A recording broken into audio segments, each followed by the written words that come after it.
call the meeting and then I'll do the roll call. Okay, I call this meeting to order at 7:06 p.m., I think. Yes. And would you take the roll call, please, Rosalie? Miguel Vasquez, Joan Jacobs, Present. Rosalie Preston, present. Jenny Nixon. Here. Laverne Frericks.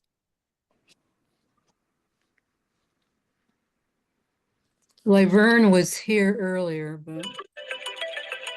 Okay, can you hear me? Barbara?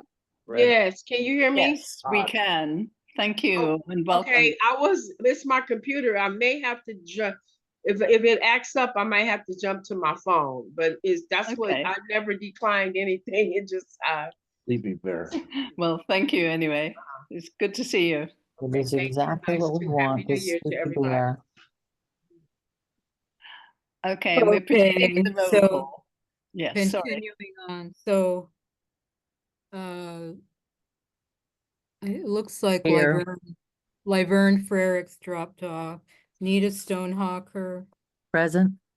Dave Trejo. Present. Harvey Powell. Present. Okay, Eva needs to accept being a panelist otherwise. Okay. Eva Cooper Pace. Here. Thanks, Rosalie. Marvin Bell. Here, hold on. Oh, Lord. Okay, we know Barbara's here. Oscar Ruiz. I still Here. think you need to call Barbara's name and let her answer, Rosalie, just to be. Yeah, she did. Present. Oh, okay. Thank you, Barbara. Somebody have their hand up on iPhone 2. Marvin Bell here. We're finishing our roll call. Frankie Oh, May. sorry. Present. Jackie Jackson. Here. Vanessa Simmons. Doesn't look like she's here. Craig Kusunoki. Here. We have a quorum. Thank you very much. Okay, so good evening, everybody, and it's nice to see you all here. This item on the agenda is the general public. So, I'm sorry to interrupt. I think David, Helena said, sorry to interrupt. I think just for the record, Helena said that last time we have to state who's not here or state that they're not here, and that if I remember correctly, they're like the lack of them not saying anything isn't enough. We have to state that they're not present. I think we just need to mark them as not present. It will show up in the minute. And then, I beg your pardon, Rosalie? It will show up in the minutes, those who are present and those who are absent. Okay. I will, what's the word? Clarify that, Dave. So thank you for pointing out that possibility. But I think it just needs to be shown in the minutes and in the roll call and so on. But I will clarify that. Okay. Thank you. Okay. So the call is for general public comment on non-agenda items that are within the Neighbourhood Council subject matter jurisdiction. Each speaker will be allowed 2 minutes per speaker. Please, if you are on the phone, press 9 to raise your hand and, star 9 to raise your hand and star 6 to unmute. And if you are on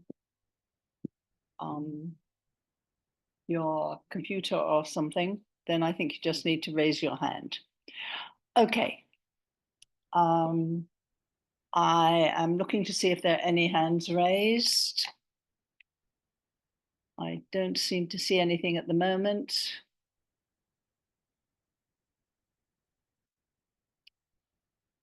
No public comments. As there are no public comments, we will go on to the next item on the agenda, which are reports. First one being from the LAPD. However, they are not here this evening owing to the wildfires and the fact that they have been assigned to areas where the fires have been creating such devastation. So then I call on Council District 15 Representative Nicholas Chavez. Nicholas, you have the floor. Thank you very much, Joan. Good evening, everyone. My name is Nicholas Chavez, and I represent the Harbor Gateway for Councilman Tim McOsker. Really quick, I did talk to both of the senior lead officers this week. I was able to chat with Officer Hamaoka today. He did have to report up to the Palisades region, but they're hopeful that their involvement will taper off hopefully the end of this week, and they'll kind of be back full time within the Southeast Division starting next week. So today, Officer Hamaoka was in the district in the morning. We were working on a few kind of problem spots. One of them being the Caltrans lot near Avalon and 116th.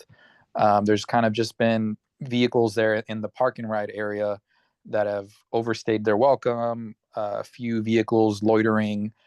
So we're working with CHP, who has jurisdiction of that lot, to make sure that any abandoned vehicles or illicit activity are removed in a prompt manner. As well as we do have a few encampments in Officer Hamaoka's region. So a few are within the area of Imperial and Lancet. So we've been working on making sure that LA Hop and our service providers are there to provide services, and also making sure that we're able to schedule cleanups to make sure that the public right-of-ways are clear of any trash and debris. So those are just some updates from the senior lead officers, and like I said, they're hopeful that they'll kind of be full time back in the division next week. Okay, thank you. Absolutely. So a few things that the council member wanted to highlight. First of all, I encourage all of you, if you guys haven't yet signed up to our newsletter, the easiest way to sign up is to go to our website, which is cd15.lacity.gov. And I'll go ahead and put it in the chat as well. In case you are not signed up, we have a weekly newsletter that we put out every Saturday morning with legislative updates, as well as updates from each of the 5 communities. Sometimes it's just as simple as, streetlights being fixed, or simple kind of service requests being fulfilled, as well as just an overview of kind of all the events and places that the councilman has been to, and just a whole sorts of things. So one of the things that we did highlight this week was the councilman's response and actions as a result of the wildfires that, at least in our city, obviously the big fire was the Palisades fire. And so one of the kind of action items that the councilman has spearheaded is he did introduce a motion requesting the fire department evaluate the feasibility of a proactive semi-annual brush clearance program. So the fire department already does have a brush clearance program. However, it is on an annual basis.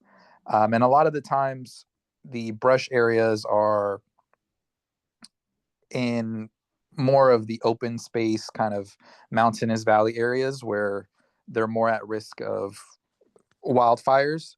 But that's not to say that there aren't areas in our district or in the Gateway that still need regular brush clearance. So we're going to be working with the fire department to expand that program and to increase the defensive preventative measures that could avoid a tragedy of that magnitude. Another thing that we intend to do is once the fires are fully contained and kind of our first responders are back to a normal schedule, we're going to work with LAPD, LAFD, emergency management to host disaster awareness and disaster preparedness town halls. So I know Harbor Gateway North Neighborhood Council has been very involved with the fire department CERT teams, as well as the emergency management, the Ryland program, the Ready Your Neighborhood. So I know we've done a lot within the neighborhood council jurisdiction to make sure that as many of our residents are prepared in case of an emergency. But we do want to kind of expand on this and make sure that we get the word out to as many people as possible. And obviously, in some cases, we're not going to be dealing with the wildfire, but there's always a threat of a natural disaster, an earthquake, or any other sort of emergency. We want to make sure that everyone, whether you're young, old, doesn't matter what part of the district you live in, everyone knows what to do in a time of a disaster. So we'll be working on scheduling those town halls throughout the district. Another thing that we're doing is we are working with each one of the fire stations in our district to evaluate any operational needs. So I know there's kind of been a lot of news in the news about the fire department, questions about the fire hydrants, about some of the actual facilities, about vehicles not being repaired. So there's going to be a lot of studies and more detailed news coming out as the city, the fire department, and DWP investigate a lot of the things that occurred. But we are working with our local firehouses to determine what equipment needs they have, what operational things they need. We do have some firehouses within our district that need just general repairs at the firehouses, whether it's plumbing or repainting or a new canopy. So we're working on getting a list from each one of the firehouses and trying to make sure that the fire department is as well taken care of and that they have everything they need to do a productive job.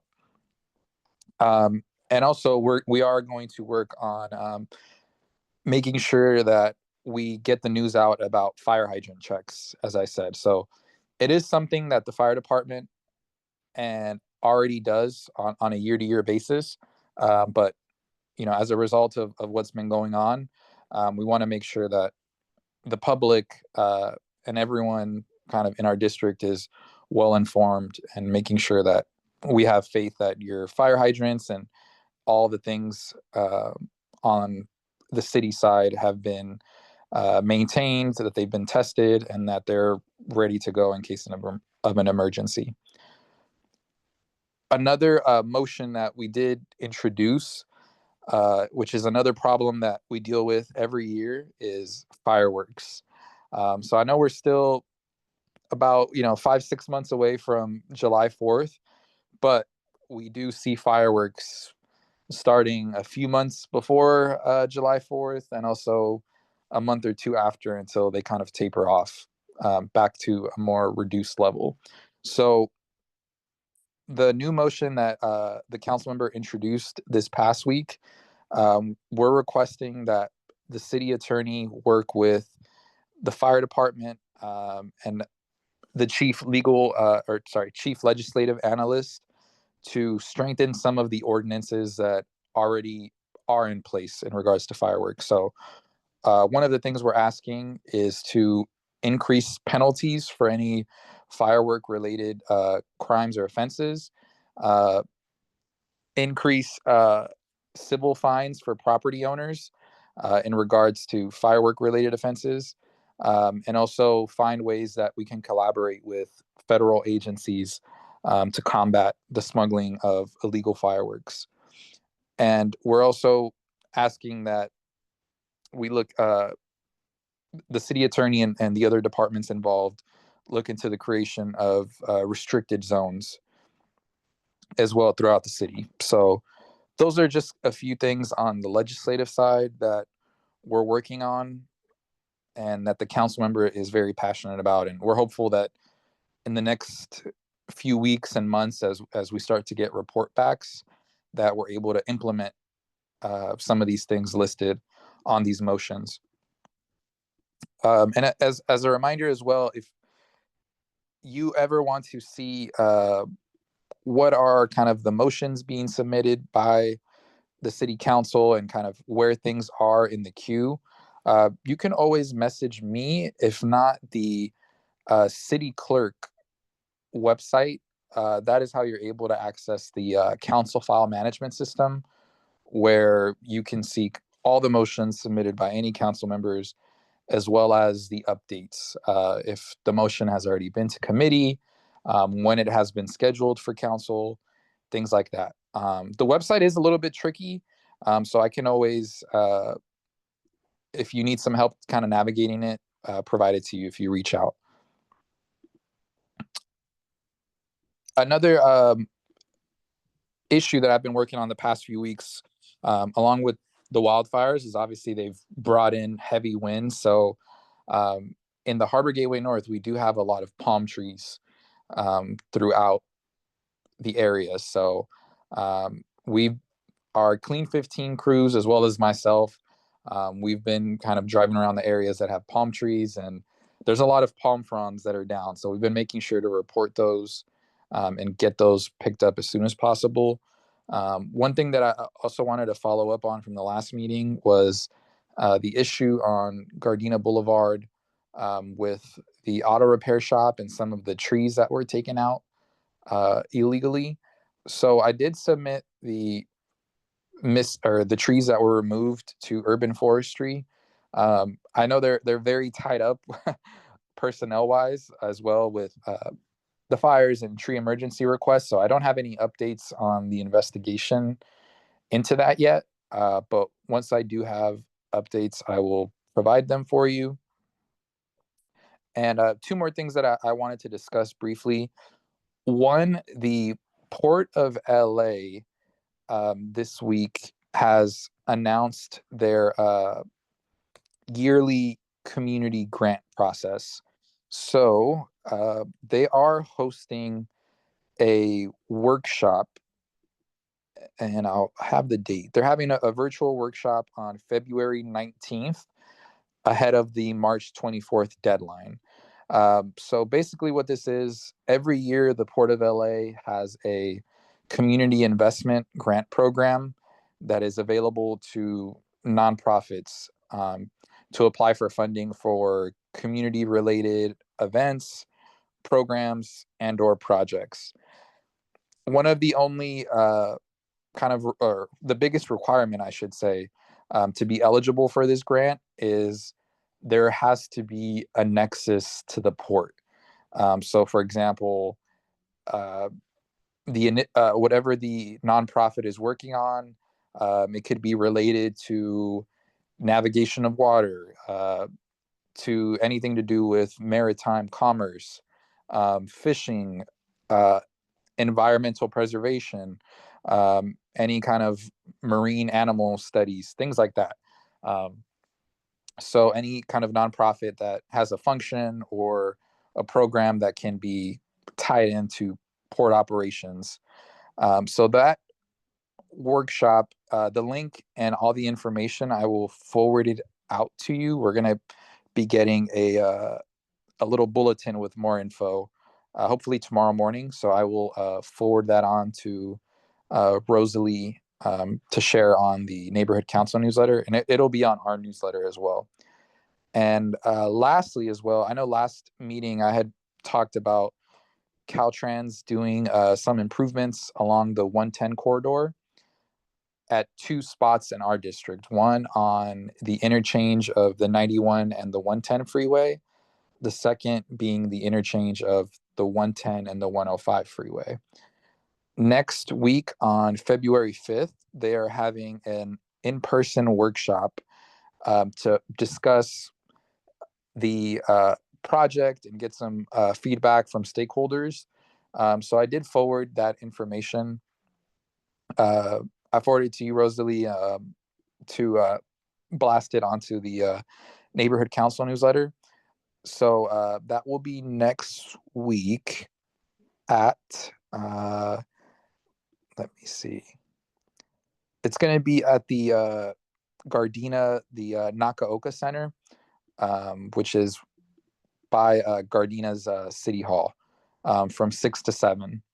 So they're going to have the engineers and the community relations folks from Caltrans, and they're going to be taking input on the project, as well as input on the vegetation and the kind of plants that the community would like to see as part of the replanting of vegetation at these locations.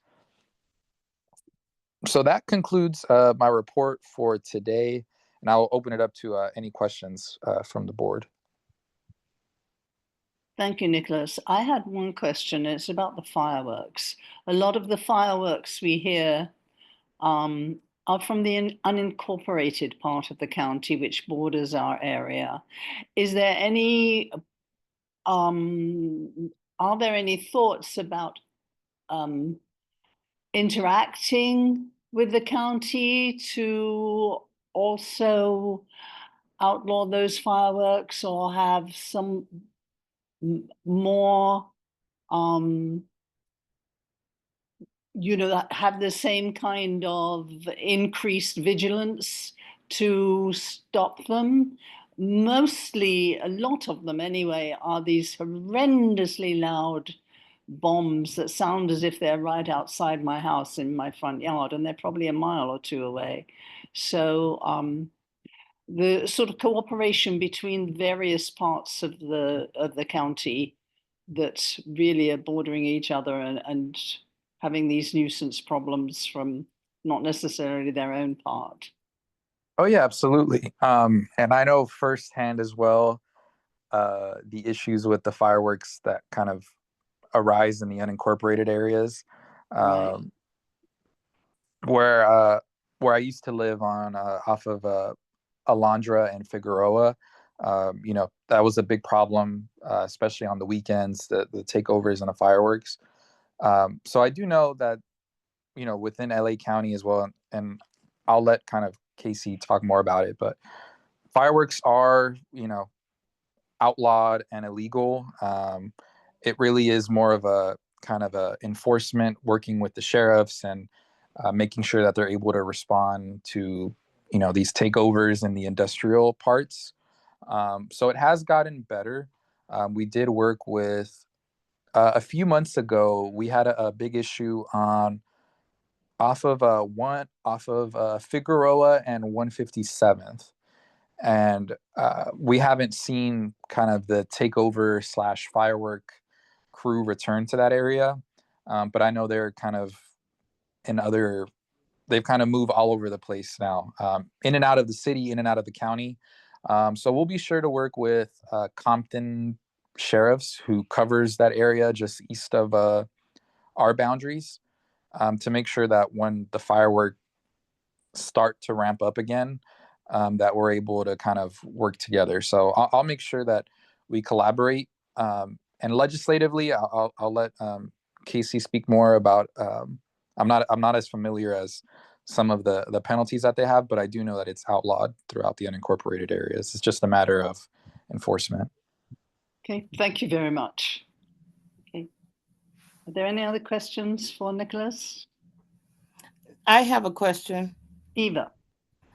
Hi, Nicholas.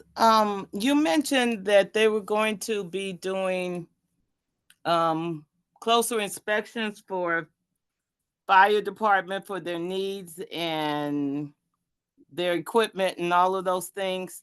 And I was wondering, did the fire hydrants that are hampered by the homeless, how does that come into play? Are they investigating those? Are they repairing those? Will they be repairing those? Hey, Eva. Yes. So have you seen any kind of within the city that have been repaired or sorry, not repaired, have been tampered with or damaged? I haven't I did know one. I haven't checked recently. Okay. So yeah, absolutely. So as part of those checks, obviously, yeah, they do make sure that any sort of valves or connections are, in great operational condition. If you do witness any tampering, I do know a lot of the times it's mostly, folks that are unhoused that are trying to get water. We do see that, but it does lead to leaks or, as you mentioned, perhaps damage um, to the fire hydrant. So we're very lucky that it's very rare, at least within the gateway. I don't want to speak for the entire city, but it is pretty rare. And anytime that you do see tampering, it is something that you would report to LADWP, and they'll send crews right out to repair it and make sure that it's operational. So if you do see it, please feel free to let me know. But we would report it to LADWP. And as far as I know, we really haven't had any major thefts or issues. I know in other parts of LA County, there's been cases where fire hydrants have been stolen or severely damaged for metal and for parts. So we're lucky that we really haven't had that issue, but it is something that we want to stay on top of and make sure is not a problem at all, especially with everything that's happened. Okay, thank you.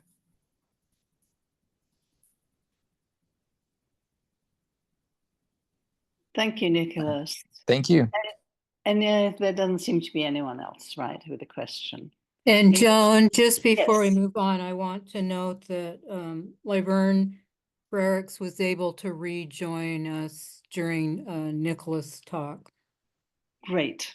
Thank you. Welcome, Laverne. Yes, I see you are here. Okay, so let us go on. Is there anyone from Council District 8 here? I don't think No, so. but I see a hand. Alex Jimenez has raised his hand. I'm sorry. Who? What? Alex Jimenez has raised his hand, Yes. I believe For a question for Nicholas or? yes. Oh, sorry, I wasn't sure how to mute myself. Oh, hi, Nicholas. How are you? Hey, Alex. Hey, how are you?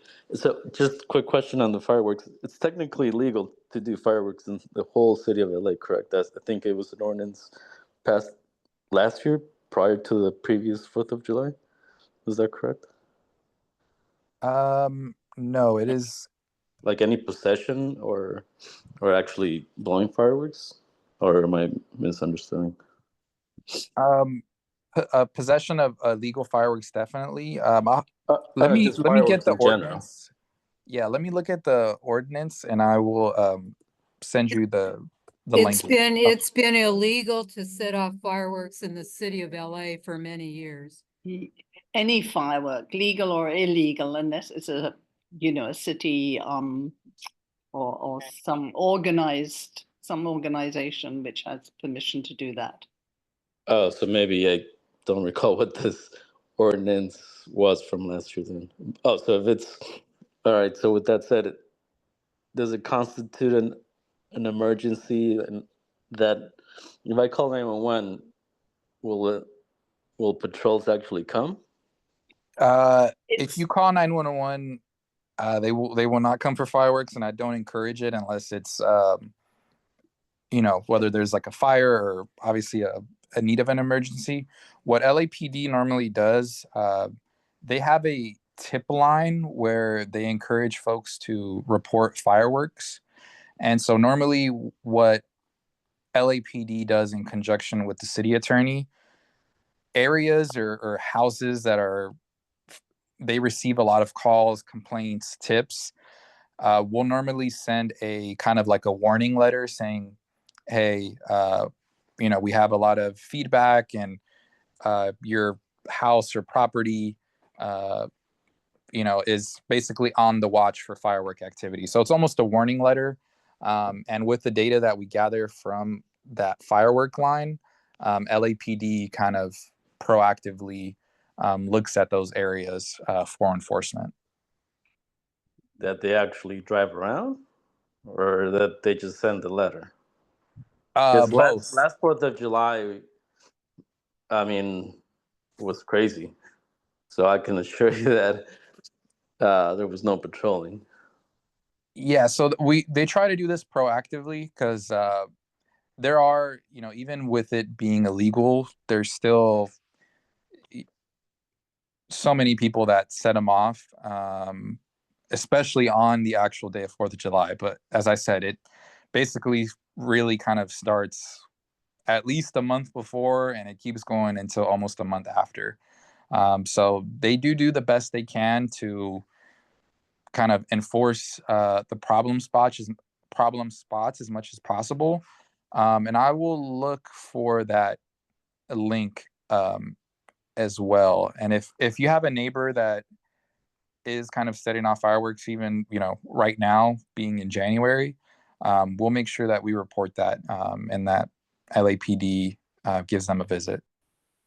Yeah, I don't know what particular house, but I mean, it's further down a couple houses from my street. I just don't know which one specifically, but And Nicholas, am I correct that when you do the online reporting of certain incidents to LAPD, it might be that fireworks is one of them, but I'm not positive.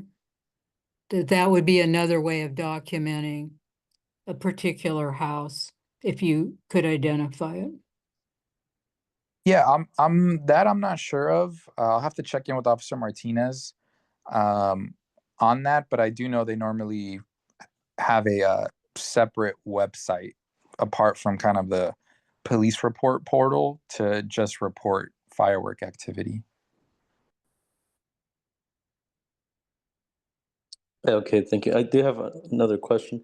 I've been Rosalie has been working with her, and she's been helping reaching out to Metro regarding the lights being out in front of the Metro station. This last Friday was our 1-year anniversary that I put my ticket, and those lights are still out. But Rosalie, I think she had met with them and has been in contact with them as far as them putting pressure on the city for those lights to be getting fixed. But I'm not sure if you've heard any movement or remedy or status. Yeah, so they have been in our district. They were here I want to say about like a week or two. I know what they're doing now to just kind of help make sure that they can repair as much as possible, as they normally have crews rotate throughout the city of LA. So what I mean by that is they'll have crews, a majority of crews, in CD1 for 2-3 days, and then they'll go, to CD2 the next, kind of just rotating like that throughout the city, so that they have them all in kind of a focused area and district, and that they're able to kind of go through these requests as much as possible. So I do know that they were in our district recently. They did fix quite a few requests. We're actually officially, as of last week, the council district with the least amount of open requests, which is progress, but still not ideal, because as you mentioned, there's still tons of open requests throughout our district. And so we'll be getting to that fairly shortly for that request. I still don't have a timeline, but it has been escalated. So I'm hopeful that by the next meeting, they will be repaired. Okay, thanks. Yeah, hopefully we don't get to a 2-year anniversary on that. Let's hope, yes. Okay, if there are no more questions, Alex, if you would mind lowering your hand now, thank you. And thank you very much. And then we would go on. Is there anyone from Council District 8? No, Laura Garcia had a conflicting meeting. Okay, thank you. Then I will ask Casey Hervey. Casey, you are from, if you would introduce yourself. Yeah, hi everyone. I'm Casey from LA County Supervisor Holly J. Mitchell's office. I'm the constituent engagement deputy for the 2nd district. I wasn't sure of the question for the fireworks, so if you could repeat that, that would be great. From what I heard, Nicholas is right. It is illegal. All fireworks are illegal in the county without a permit. But if you can specify after I give my report, then, I'll be happy to find out any additional information. General updates today was the public hearing for the South Bay Area Plan. Residents were able to provide feedback and public comment. They were able to submit their comments today. It did close today, so but the replay of the conversation is up on YouTube. You could just type in LA County Board of Supervisors if you want to go take a look at that, and you can feel free to let me know if you have any questions. I can give you the answers if I have them. If not, I can find someone who does have them. In addition to that, last Friday, we hosted our Racial Justice Learning Exchange at LA Southwest College. It was a book discussion on the color of money, and it was followed up by a financial literacy resource fair.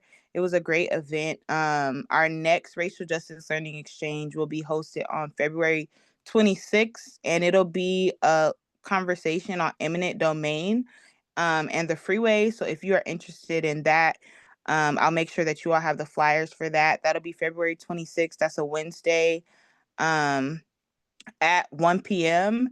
And then also if anyone needs any additional resources regarding the fires, a lot of our efforts have been going toward pushing out resources for fire victims. Or so if you know any of your family members or anyone who has been impacted, please feel free to email me and I can forward you the list of the resources that we have been sending out for that. And then lastly, we are taking submissions for Black History Month. We're looking to honor some community members, so we are taking submissions for that. So that is another opportunity where you can highlight an unsung hero in your community that we will put into a nomination poll, and we'll be happy to pull from. But aside from that, I think that's it for my updates. I'm open to any questions. Thank you very much, Casey. Are there any hands raised? I don't see any. So again, thank you. And we will go on to the next person. And And Casey, I think what Nicholas was saying is that, or what the question was would the County of LA work with the City of LA to kind of have coordinated efforts on the fireworks, illegal fireworks situation? If you could specify what you mean by coordinated efforts, I know that you can feel free to reach out to our office to report any issues, and we can get happy to connect with the sheriff department. If anyone would like to report any stuff, then yes. But if you're looking for something more, then let me know. Hi, Casey. What's your email address? I'll drop it in the chat. Thank you.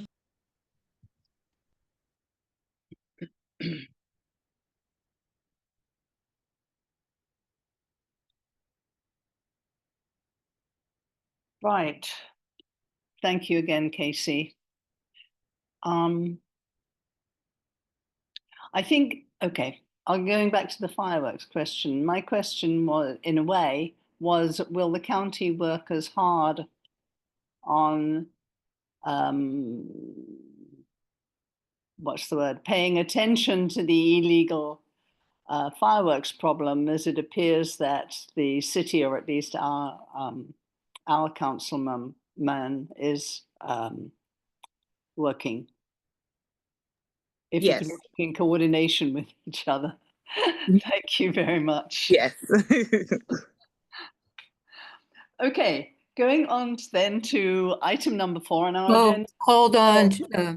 There's Yes, someone Rosalie. who's calling on their Motorola G stylus. So Oh, Motorola Moto G stylus or something. Yes. Whoever you are, would you, Hello?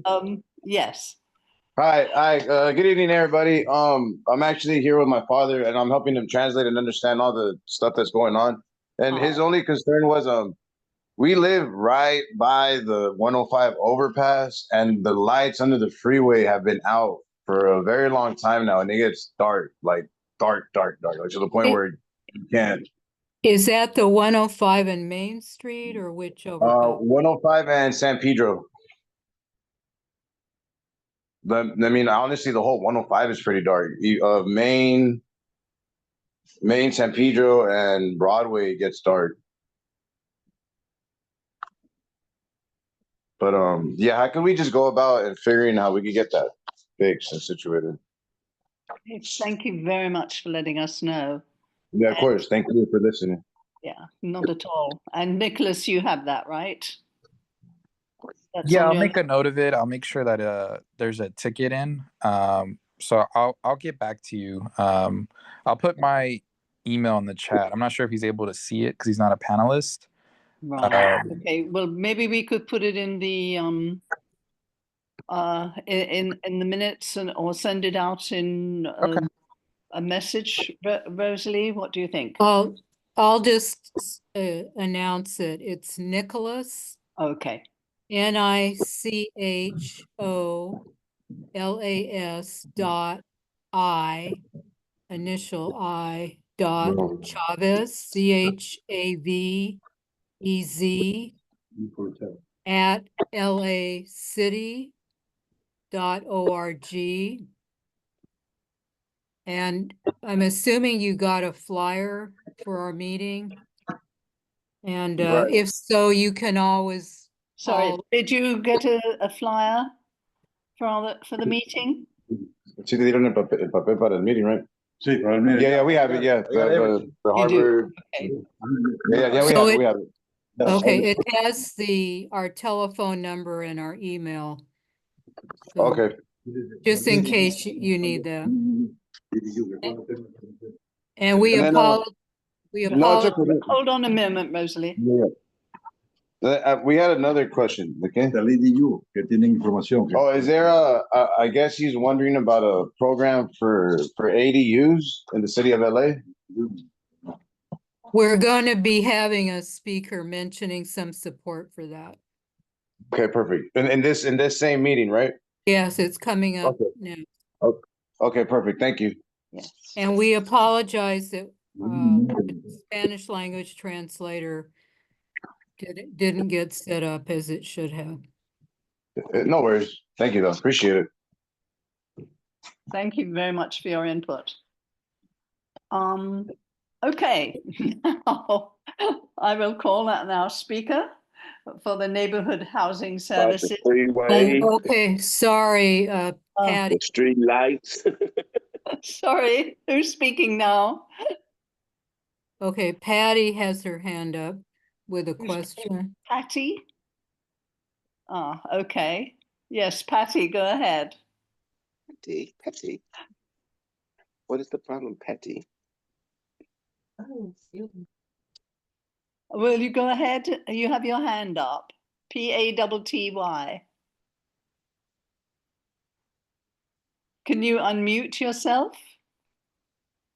If you are on the phone, it would be *6, I think. Oh, wait a minute. Yeah.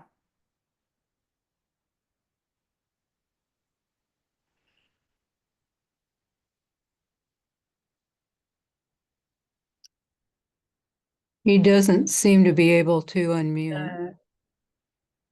Okay. Yeah, *6 to unmute. So if your hand is up, you must have dialed *9. Or And- she may be on a laptop or phone, but Well, either way, it would be pushing 6 or 9 or not. Oh, no, it wouldn't. It would be using one of the icons, right? Yes. the audio. And can you unmute? Yes, the icon, the audio icon. By hitting the audio icon, Patty, the microphone. Well, while Patty Okay, works on, let's get on. because now there we was- have another person. Call in user 1, let's see. Oh, here we are. Patty is on the call-in user. Call-in user, are you able to unmute yourself? On the phone, you would be push *6. Hello? Person on a phone, but I have no information about that at all. Unless that is Patty. It looks as if that might be Patty. Okay, call in user 1, you can go ahead and ask your question. Push *6 on your telephone. They seem to be unmuted, but call in user number 1, did you have a question? Rosalie, this is Louisa. I don't know if it's my turn yet. Who is it? Yes, it is. Louisa. Go ahead, go ahead. I have a question, 2 questions. Nicholas, you were going to drop off some phone numbers that I need, and I know you're busy, but I'd appreciate it if you can't drop it off, just email it to my office, please. Got I it, don't know if Lisa. Thank you. The second question is, what does the Planning Commission do? I think you mean the Uh, Department of City Planning. No, they're fracking under my house. I've reported it several times to what I was told to call. It's Ed Hold Berman. on, Rosalie. Sorry, Louisa, what were you saying? Oh, what the Planning Commission does. It's the Department of City Planning. Well, regardless, what do they do? I'm not sure what your question means. What does the Department of City Planning do? What is their function? well, they work on planning matters, but within, I think to your specific question, Edber Mercado, he is part of the oil, I guess, division within city planning that works on permits and other kind of oil related matters for city planning. Well, Rosalie told me that I should keep him informed when I have a problem with fracking, and that's every day. So I'm wondering why I have to keep calling him. What are they supposed to do? They're not doing anything. My house is falling apart. My neighbor told me yesterday she's thinking of selling her house because she can't afford to fix it anymore. And my other neighbor to the east of me has similar problems. So the company is Gardner. My understanding is they don't have a permit, so why are they being allowed to continue to frack and destroy our homes? I have spent close to $60,000 stabilizing my house, which is sinking, and I just put new floors in, and they're now about an inch lower than they were last year. And I want to know what the city's doing, because Rosalie says I should call Mr. Macedo, and I call him and tell him what's going on, and I don't know why I'm bothering him, because he's doing nothing anyway. Do you call him And Dave? I don't have a lot of money. I'm just a working person. So Absolutely, Lisa. I know we've spoken, to this at length. Pamela Thornton from our office and myself, we've met with CalGEM. They've done inspections. This particular Garner well is licensed. It is monitored by CalGEM. we are meeting, the fire department also has a oil well inspection unit that does annual, if not more, checks on oil wells as well throughout the city. So we are going to be meeting with them sometime in the next few weeks to just kind of go over their records and make sure that that particular Garner well, as well as any other wells, I know there's another one in proximity off of Figueroa, are in compliance and are being regularly inspected. What So does compliance mean if it's destroying our homes? CalGem was here, they took pictures, the oil came in through my sink. You were here, you've seen it, and why are they being allowed to do that? So apparently there's no control, or there's no interest in controlling how it affects the community and our homes. There are 3 capped wells behind my house, under the apartments, and in the apartment parking lot. When I moved in, they were pumping. There were oil wells. Now there's apartment houses. But the fracking is going on with permission, and there's knowledge that it's affecting our homes. We are not Beverly Hills and have resources. This is a working class community, and people struggle to pay bills.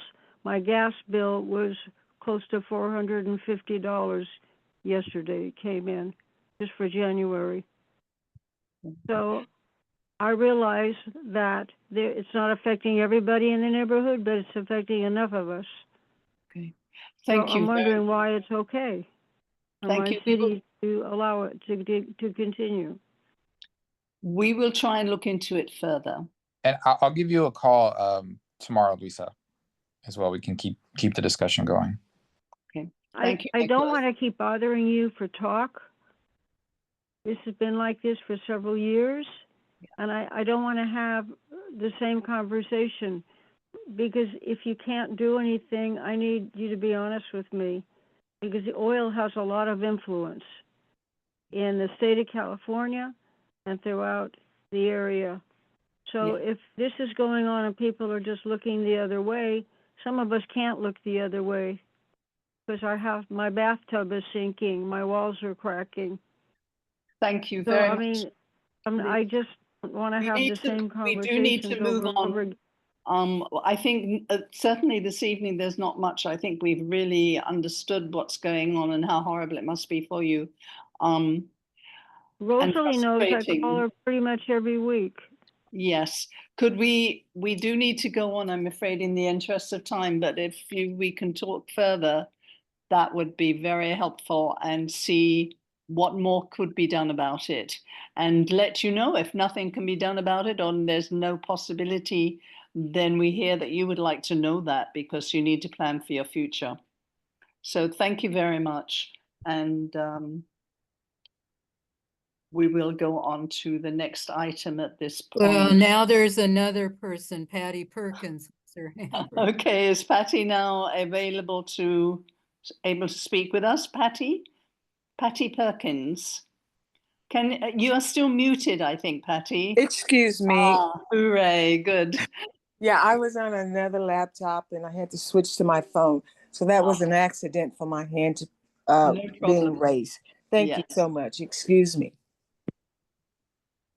So, yes. Yes, so I don't have anything to say. Thank you. Oh, okay. All right. Well, thank Okay. you. Thank you very much.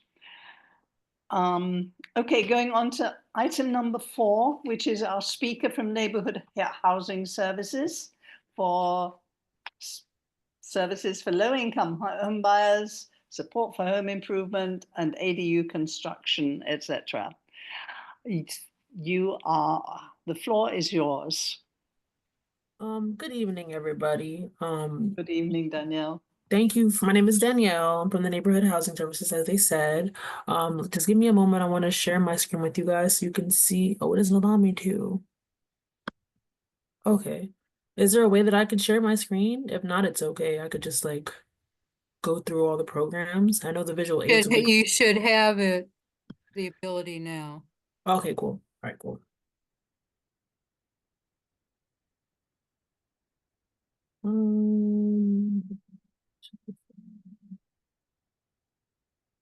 Okay.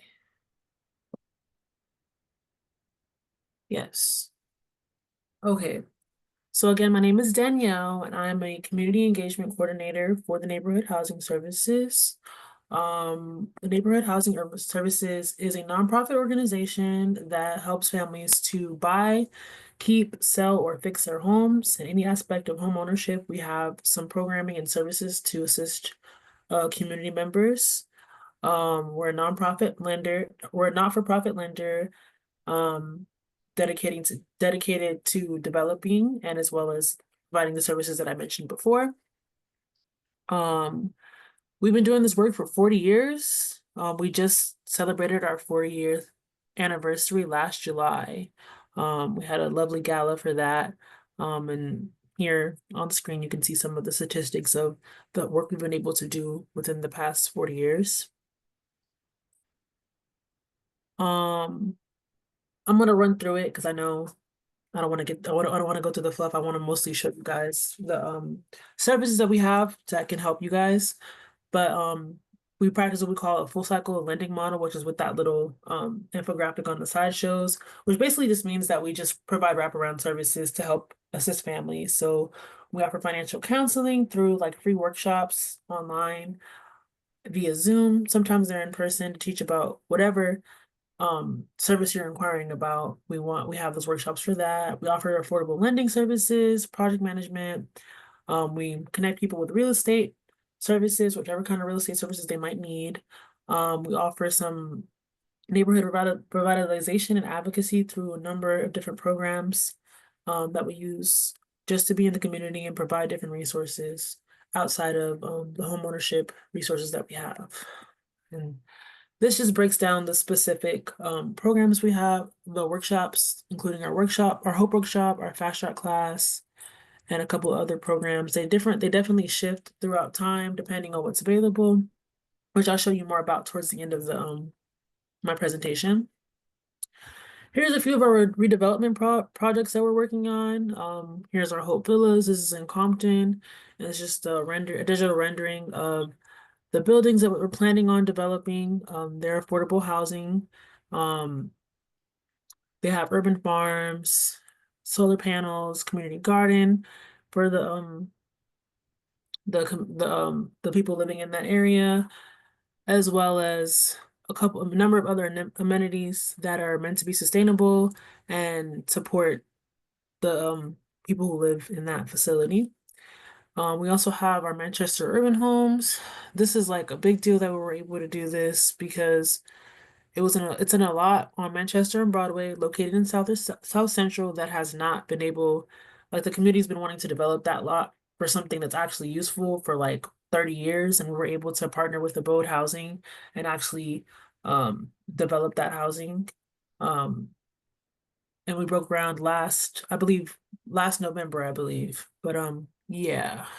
This is a center that I work at where we do a number of the resource programs that I was telling you about, including we offer some free eyeglass exams. We have our free mammogram program that we have. And there's also a couple other nonprofit organizations that we house in there as well as we have a community garden there. So if you're ever in the area of Compton, we're located at 1051 West Rosecrans. Just see our community garden in our lovely building.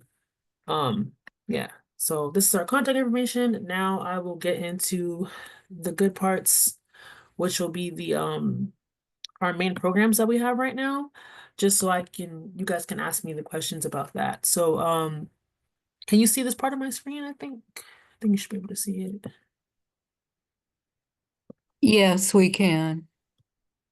Okay, so it should be showing a green line flyer. So our green line program is our first time home Excuse me, buyer. Danielle. I think we're still seeing the previous presentation. Oh, okay, let me see. I'm sorry. I thought it switched over. No, it did not. Share. Can you see it now? Yes, thank you. Okay, cool. Sorry if I'm going really fast. I just want you guys to have space to ask questions about the programs because I know that's usually what people are most interested in. So we have our Green Line program. Our Green Line program is for first-time home buyers. It is a $35,000 down payment and closing cost grant for people in LA County, lower to moderate income. Yeah, it's for first-time home buyers. It's a grant, meaning you don't have to pay it back. This is a great program for people, for anybody who's interested in buying a house. And usually how our programs work, we try to layer different financial assistance that's available. There's always financial assistance available, whether that be through your bank or just through LA or California. There's always different programs available. We have counselors that can help you to walk you through it, to see where you are financially or things you need to do in order to be able to get in the place to purchase, as well as like that can help you to know how you can layer the financial assistance so you can maximize your ability to buy. So that's this program. Another program that we have currently for homeowners who are seniors, and the senior has to be the homeowner for this program, but it's a senior home repair grant. This one is a $5,300 grant for accessibility updates in the house. So anything that can make a senior's home dangerous. So whether that be like a carpet ripple, or maybe you need like an accessibility ramp in the front of your home, higher sinks, lower cabinets, higher toilets, arm rails in the bathtub, those kind of things. There's an occupational therapist who will come with one of our construction team members who will do a feasibility study and to see, what actually needs to be fixed in a senior's home so that we can be able to give you this grant and update that thing for you, or those things, whatever they decide is the thing that they wanted to fix. It's a grant, so you don't have to pay it back. It's a really lovely program. It's a newer program. Yes, so there's that. We also do have wildfire assistance right now. Right now it's a really challenging time in LA as we're all witnessing people who've lost their homes. We do have, we're doing intake and we're doing inspections once, people are able to access their homes again to like help them to figure out how they're able to be able to rectify that situation. So if you know anyone, I really encourage who's being affected by the wildfires, I really encourage you guys to send out this flyer.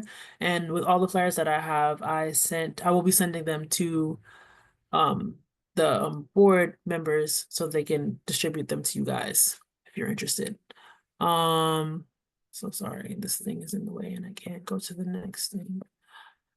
The next flyer that I have for you guys is our Legacy Summit. This is a really special program to me. This one is a program to help families who are homeowners to be able to get their estate planning and their wills and trusts. A lot of lower income families tend not to have their estate planning together. They might buy a home and might not understand the importance or just have the ability to be able to get these things. So we offer free workshops to teach about the process and the importance of your estate planning and your wills and your trust. We offer to cover 90% of the cost of the estate planning. And we also provide lawyers. So it's like a one-stop shop, and this program has helped. We were able to help, I think, over 150 clients last year. And last year was the first year that we really were able to roll out this program. And, it's just really nice and beautiful that we get to see the families. We were also able to help families who just bought their house. So we helped a few families to buy their house. And then right after they bought their house, they went through their Legacy Summit. So then they have the complete package of their new home and their estate planning is all together, which is helping them to keep generational wealth in their families. So this is a great program. It offers to cover 90% of the cost of the estate planning, again, which you're really not going to find anywhere else. So if you know anyone who needs this kind of service or you need it, definitely please reach out. We're doing our next Legacy Summit the Saturday after next on February 8th at our center. I'll be sending my information in the chat if you guys have any questions for me in particular. And the last thing that I have is for our free mammogram program. This is one of the things that we do. We're always doing different health things at our center to provide for our community. If you know anyone who needs, you or anyone that you know needs to get a mammogram and they might not have health insurance, we have that program, and we try to do this once a month. So we'll be doing this actually this Saturday at our center. Again, I'll send the flyers, or if you have, so that if you guys need to reference them, as well as if you have any questions, I'll send my information in the chat. That is all that I have for you in terms of information. Please let me know if you have any questions. I'm ready. We saw on your website that Mhm. you assist people with ADUs construction, and one of our stakeholders present had a question about that. Yes, exactly. I wrote that down. I didn't even mention it out of my notes. Yeah, so we do have our Don't Move Improve program. Oh, excuse me, I need some water. Sorry. Okay, so we do have our Don't Move Improve program. So our Don't Move Improve program is like in any aspect of like if you want to fix up your house. For we have had financial assistance in particular for ADUs and home improvement in the past, but there aren't currently any programs available for that. However, we do offer assistance. So we do offer some financial assistance for that. So we have our low or deferred loan program for any home improvements, including ADUs. We also have our our construction management team. So they'll, if you're interested in building an ADU in your home, they'll walk through the process of like what that looks like for you, what you're actually realistically able to afford, and like connecting you. They do project management. So essentially they would like manage the project, connect you with carpenters and things like that, and like, you know, figure out, help you figure out like what exactly you're able to afford, and how you'd be able to navigate the process of building an ADU in your particular area, because there's lots of different ordinances in different areas around ADUs. So we do have a workshop for that. I could send that information as well.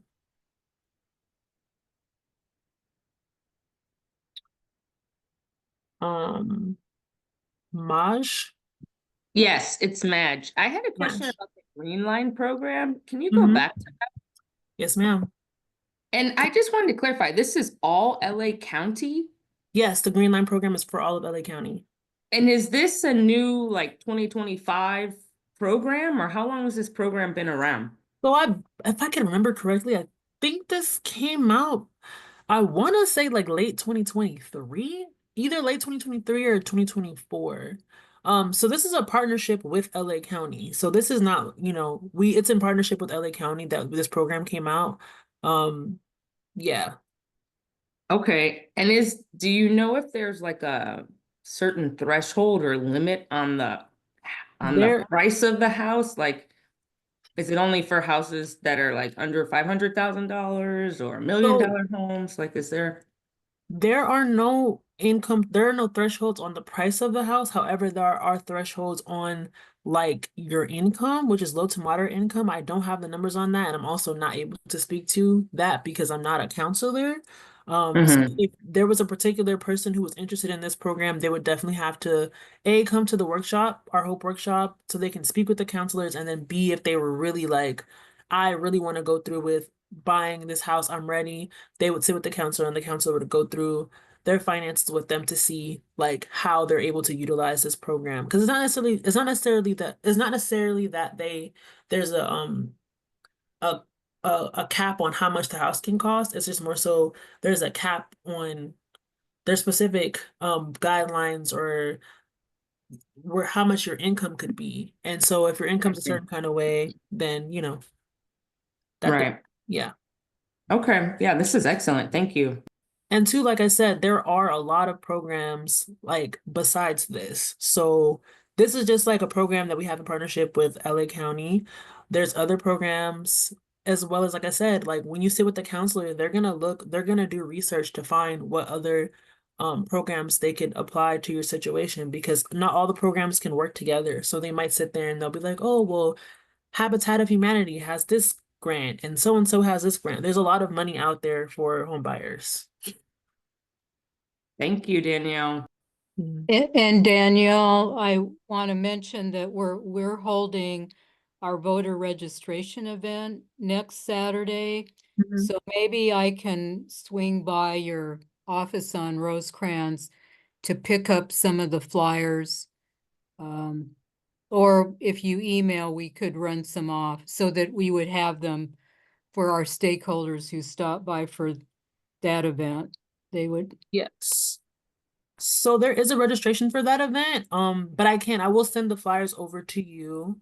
All the flyers that I'm showing right now, I'll send them over to you so that you can show them to your stakeholders. And honestly, if anyone ever wants to come by our center, like we do tours often. Like I said, we have our community garden. And so I love touring people our center and the community garden. So you can like talk to, come and see, where the work is happening and come and see our community garden. We have like some really cool, like some really beautiful blood orange trees. So we're always giving blood oranges to people who stop by. So yeah. I don't know if there's any other questions. Let me see. Let's go through. And then too, in particular, I know the constituent that was interested in the ADU program. I know your father doesn't speak English. The workshops do come in Spanish and English. So it is accessible in that way to anyone who's interested. Thank you very much, Danielle. Extremely interesting and very worthwhile. Are there no hands up at the moment? I don't see anybody. No. Well, thank you again. Thank you so much for Very allowing much me to for that present. information. And like I said, I'll send the flyers and I'll send my information in the chat for anyone who has any questions, further questions. Thanks again, guys. That will be great. Thank you. Okay, going on to our next item, number 5. We have a speaker on land trusts and how to set up one to protect your apartment building from continual rent increases or from being demolished. Is that speaker here, Rosalie? I haven't got that. Well, that's gonna be me because we couldn't. Okay.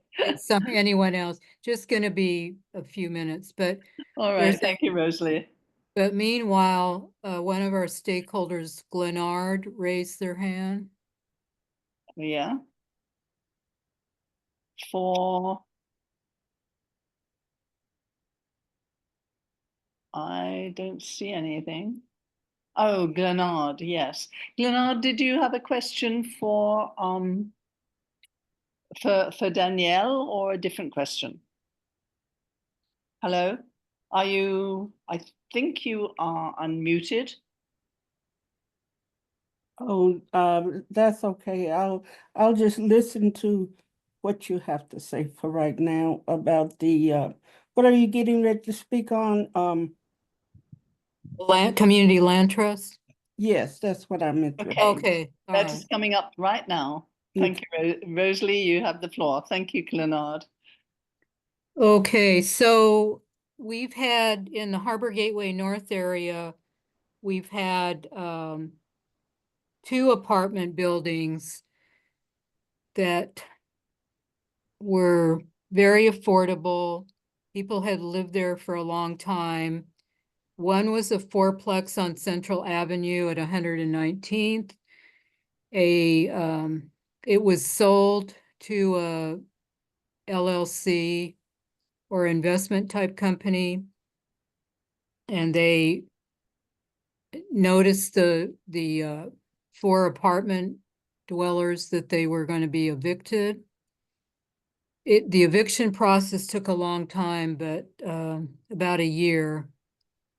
And I did notice recently that those 4 units had been demolished. We've also heard of apartment buildings on Redondo Beach Boulevard where the longtime owners died. They left 3 of the units to a daughter and 1 to their son. And the daughter recently sold the 3 4-plexes to a developer who is also pushing to have the tenants evicted.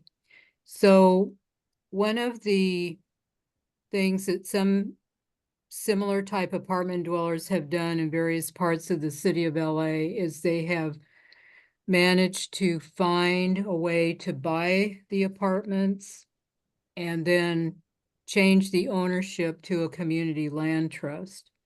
So a couple examples.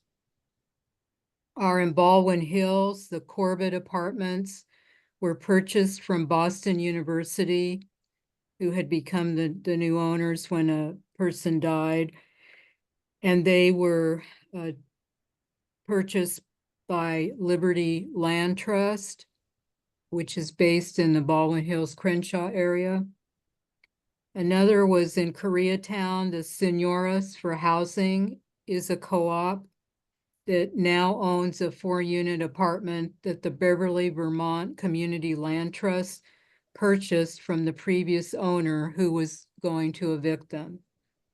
And then I'll just read out, there was a really good article that was, it was a program on the radio station KCRW, April 19th, 2023. The community land trust model is not a new way of preserving affordable housing in the United States. Its roots date back to the civil rights movement when it was used to help protect Black sharecroppers from displacement. But until recently, it was rarely used in Los Angeles, in part because real estate here is so expensive. That began to change in 2020 when an LA County pilot program spent $14 million to help 5 local community land trusts acquire and rehab 8 residential properties across LA. The focus was on saving smaller multifamily apartment buildings, which make up a lot of LA's affordable housing stock, but are rapidly being scooped up by speculators. Community land trusts are nonprofits that buy up property so they can use it for the benefit of a community, including for parks, community gardens, civic spaces, or affordable housing. When a community land trust buys a residential building, it owns the land under that building and promises to keep it permanently affordable. Tenants own the units they live in by way of a 99-year contract that hands over responsibility for the building to the residents.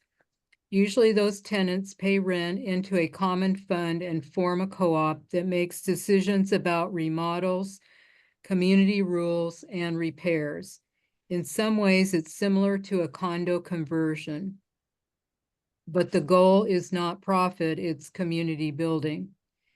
Measure ULA, or ULA, known as the so-called mansion tax that was passed by voters a couple years ago, is supposed to dedicate almost a quarter of its funds for alternative modes of affordable housing, including community land trusts. Currently, the Los Angeles Community Land Trust Coalition is composed of 5 community land trusts from across LA County. These include the Beverly, Vermont Community Land Trust, the El Sereno Community Land Trust, Trust South LA, Fideicomiso Comunitario Tierra Libre, and Liberty Community Land Trust. 2 more that are forming are Chinatown Communities for Equitable Development and Pacoima Beautiful. On November 22nd, 2024, the Los Angeles City Council unanimously approved a motion to create a policy that would give tenants the option to purchase their buildings, helping to maintain affordable rents. So over the following 2 months, various departments will report on a framework for what are known as Tenant Opportunity to Purchase Act and a Community Opportunity to Purchase Act policies. According to Councilwoman Nithya Raman, who championed the motion, seconded by her colleague Hugo Soto Martinez, the policy would help preserve the city's affordable housing stock, much of which is at risk due to expiring covenants and market pressure. According to Councilwoman Nithya Raman, no, that's a repeat. So, okay, so that's just a brief summary, and I don't know if people have any other questions. I live in the neighborhood just south of the apartments on Redondo Beach Boulevard, so I've been talking to some of the tenants there. And I know someone who lives in a co-op in the kind of the West Hollywood area, who said that they would offer to kind of help. So I don't know if there's any questions. Glennar, did you have a raised hand or? Well, I had heard about now they are really going big with land trusts. Even for, instead of LLC, they prefer to go with the land trust. And I was just wondering, I live in a house, and I was wondering how would this all apply to a house? Do they have land trusts here in California for personal homeowners? So do you live in our Harbor Gateway area? Yes, I do. I live on 118th Street. The 105 freeway is in the back of my house. Near Oh, okay, all right. You know, I think that I know that the Liberty Land Trust over in the Baldwin Hills Crenshaw area, I've listened into some of their Zoom meetings, and I think they might have purchased a single family home, but you own your home, correct? Yes. Yes, okay. So I don't know, we would have to look into that.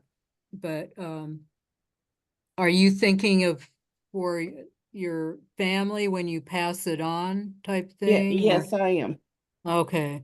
So, and do you get our emails or do we have your contact No, in no, I just get the little the flyers flyer? Okay. that they pass out for So I would encourage all of you who do not get our emails, and if we held the meeting in person, you would be able to physically sign in.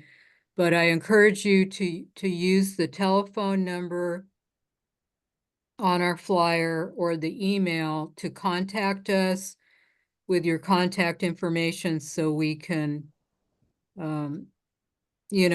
better inform you of some of our meetings and other information. And then let's see, Nita has her hand up. Yes, it sounded like Glenard should be talking to Danielle, our speaker, about how seniors keep their home. But it looks like Danielle has left us. No? So we'll follow up with Leonard once she leaves her information through our office telephone so we can better put her in touch with those services. So when I email you, do I address anybody in particular or just I know? No, just the neighborhood council. That's fine. And Rosalie as secretary will make sure that you get the information you need. And in the subject line, put land trust or something like that, so. All right, thank you. Let's see, there's. So now the item numbers, is there somebody else with their hand up? Yes, Elena.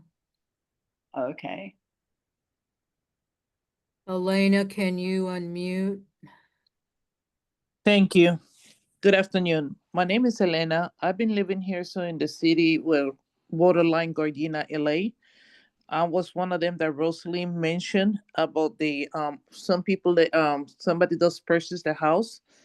And we have a lot of retired people that live around here, low income. And these people is like once a week coming trying to offer us money to move. Is anything there that the city can protect us? I've been living here more than 45, going on 46 years next month.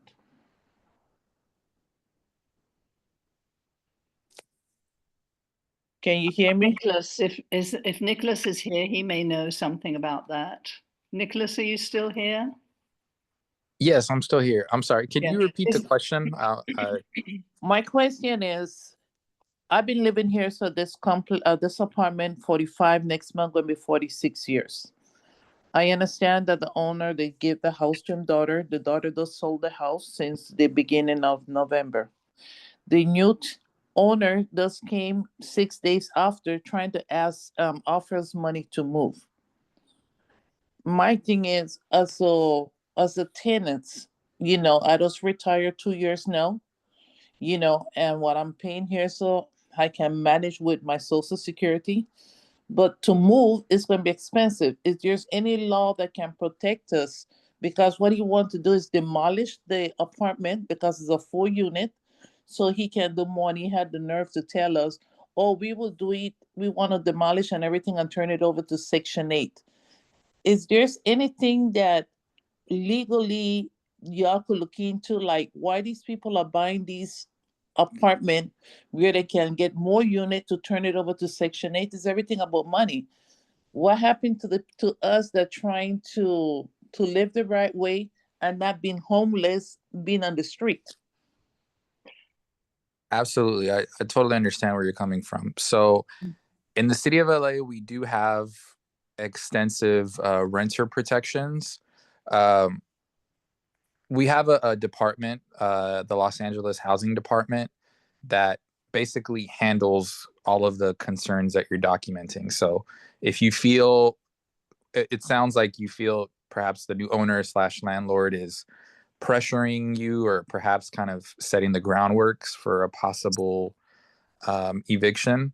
So I can definitely connect you with the housing department, so you can file a complaint, and they can give you more information. I don't kind of know all of the rules off the top of my head, but um, I can definitely connect you with them and make sure that your concerns are documented.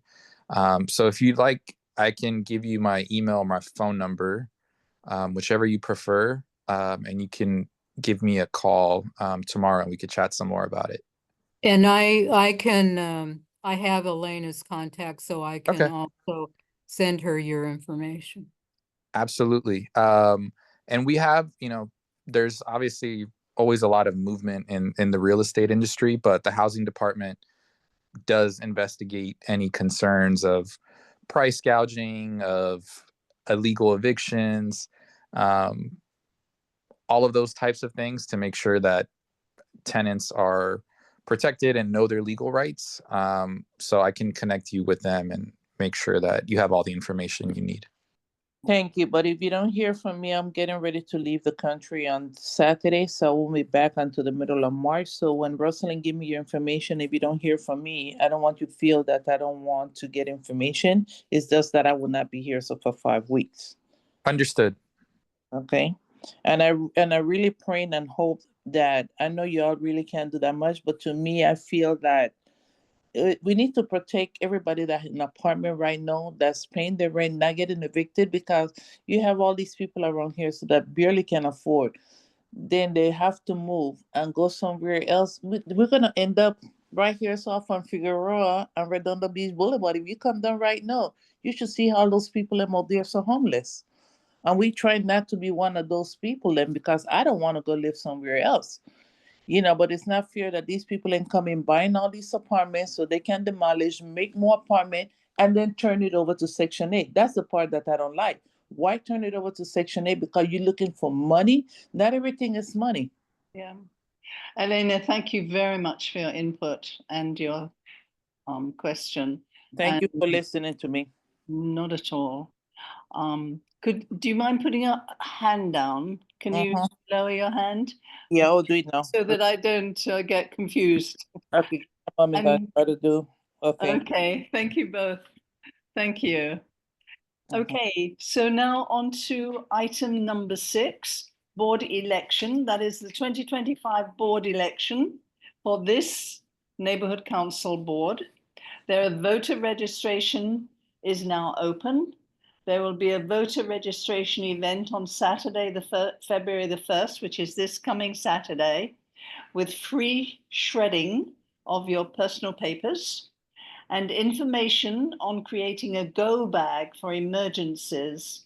And this will take place at 555 West Redondo Beach Boulevard, Gardena, 90248. It says Gardena, but that's the address, right? You know it's us, the Harbor Gateway. Candidate forum via Zoom will happen in mid-February. All this information is on the back of your flyers if you still have it. If not, get hold in Rosalie and call Rosalie or look on our website and you will find the information there. Okay, do you have questions? I hope to see you all there, every single one of you, and all your friends and relations. Okay. Everybody who's eligible to vote, which is anybody with lots of information about who is eligible and who isn't. But if you live in the community, you are eligible to vote. Thank you. Okay, then item number 7, we are going on to administrative motions. And the first one is approval of $736.78 to Minuteman Press for the printing of 10,000 January the 28th general membership meeting flyers. That's the flyers you had for today. And we will have a vote. I call for a motion. Rosalie makes the motion. Thank you, Rosalie. And I call for a second. Right, who was that? That was Nita. Thank you, Nita. Okay, Rosalie, if you would, is there any discussion on this?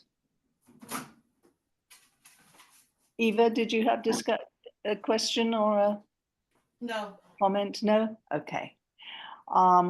Then I call for the vote. Rosalie, please. Joan Jacobs, Yes.